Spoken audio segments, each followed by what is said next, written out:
Надлежните лоцираат 6 критични точки во Тетово кои по секој обилен дожд се поплавуваат. Токму на овие места вчера вечери во текот на ноќта интервенираат тетовските пожарникари. Се работи за неколку подвозници и улици во градот каде атмосферската канализација нема капацитет да ја прими водата.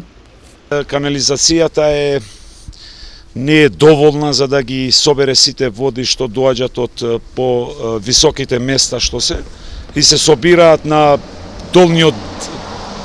долните места и затоа имаме извадење на канализација и таквите случаи што се собираат повеќе вода и не може да се иде таа водата пошто се знае цевките се многу мали.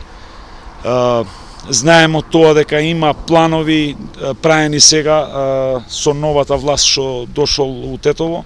Има нови планови и мислим дека наредната година нема да ги имаме овие случаи. Денеска состојбата е мирна, но ноќеска пожарникарите на терен имале многу работа за испумпување на насобраната вода од дворови и подвозници, каде имало и заглавени возила. Имаше некои улици што се биле поплавени, имаше патови блокирани, како беше патов Тетово-Фалише, и некои други такви патови што биле блокирани и имаше поплавени куќи. Интервениравме на некои од куќите, имаше 10 куќи што интервениравме, извадивме вода од подрумиве. Ова се случува најчесто кај улица 172, 162 и 166.